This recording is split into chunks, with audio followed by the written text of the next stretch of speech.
اللہ تعالیٰ نے اپنے نبی صلی اللہ تعالی علیہ وسلم کو غیب کا علم عطا کیا ہے، اور جو چیز عطا کی جائے وہ غیب کیسے ہوئی؟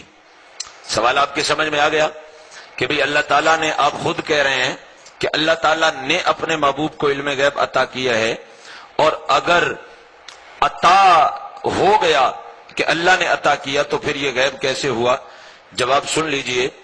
آپ کو جس دن ہم نے علم غیب کا مسئلہ عرض کیا تھا، ابتداً میں نے علم غیب کی تعریف عرض کی تھی۔ اگر آپ کے ذہن اس وقت حاضر ہوں تو آپ کو یاد ہوگا کہ علم غیب کی تعریف میں نے عرض کیا تھا کہ وہ علم جس کا حواس خمسہ ادراک نہ کر سکیں، جس کو حاصل کرنے کے لیے حواس خمسہ کا استعمال نہ ہوا ہو، یعنی وہ آنکھ کے ذریعے نہ علم آیا ہو، کان کے ذریعے، زبان کے ذریعے، ناک کے ذریعے اور ہاتھ کے لمس کے ذریعے علم نہ آیا ہو، اس کے علاوہ جو بھی علم حاصل ہوگا اسے علم غیب ہی کہا جائے گا۔ ایک بات تو یہ کہ تعریف علم غیب کی یہ ہے کہ وہ جو حواس خمسہ کے علاوہ آئے۔ اب پھر دوسرا ایک سوال ہوتا ہے کہ بھئی جب اللہ نے بتا دیا تو غیب نہیں رہا، تو میں ایک سوال آپ کے سامنے رکھتا ہوں کہ اللہ تبارک و تعالی عالم الغیب ہے کہ نہیں؟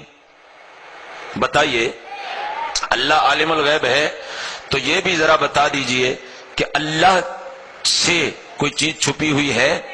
اللہ سے کچھ غیب ہے؟ تو جب اللہ سے غیب کچھ نہیں تو اللہ عالم الغیب کیسے ہوا؟ جب اللہ سے چھپا ہوا کچھ نہیں تو پھر اللہ غیب کا جاننے والا کیسے ہوا؟ اللہ کے تو ہر چیز سامنے ہے، تو پھر اللہ عالم الغیب کیسے ہوا؟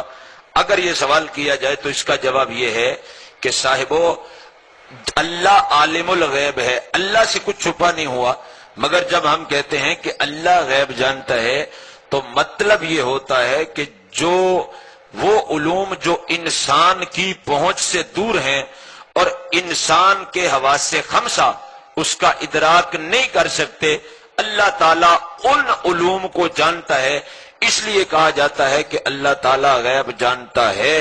تو جس معنی میں ہم یہ کہتے ہیں کہ اللہ تعالیٰ غیب جانتا ہے، اسی معنی میں ہم کہتے ہیں کہ رسول اللہ غیب جانتے ہیں۔ وہ آنکھ سے، ناک سے، کان سے، زبان سے اور لمس سے نبی کو علم نہیں آیا، ڈائریکٹ اللہ نے اپنے محبوب کے قلب اطہر پر اس علم کا نزول فرمایا اور اپنے محبوب کو سکھایا۔ لہذا وہ علوم جو انسان کے حواس خمسہ سے دور ہیں ان کا علم نبی جانتے ہیں، اس لیے کہا جاتا ہے کہ نبی بھی غیب جان لیتے ہیں۔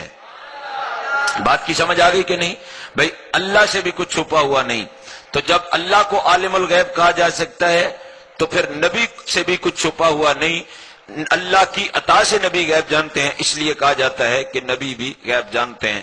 مگر اب بھی جو میری اس بات پہ اور اس جواب سے مطمئن نہیں ہوا، میں اس کی تسلی اور تشفی کے لیے یہ عرض کرتا ہوں کہ جب اللہ عطا کر رہا تھا تو غیب تھا، یہ تو سب کی سمجھ میں آتا ہے کہ جب اللہ عطا کر رہا تھا تو غیب تھا، جب محبوب کو عطا ہو گیا تو غیب نہیں رہا۔ یہی سوچ ہے یہ جو سوال میرے سامنے آیا ہے۔ تو جب نبی بتانے لگے تو غیب نہ رہا، جب نبی کو سکھایا جا رہا تھا تو غیب تھا، مگر جب نبی بتا رہے تھے چونکہ نبی کو بتایا گیا اس لیے غیب نہیں رہا، اب اس لیے اس کو غیب نہیں کہا جا سکتا۔ تو میں قرآن مجید برہان رشید سے یہ آیہ مبارکہ آپ کے سامنے رکھتا ہوں کہ جب نبی بتاتے ہیں تو اللہ تبارک و تعالیٰ اس بتانے کو کیا فرماتا ہے؟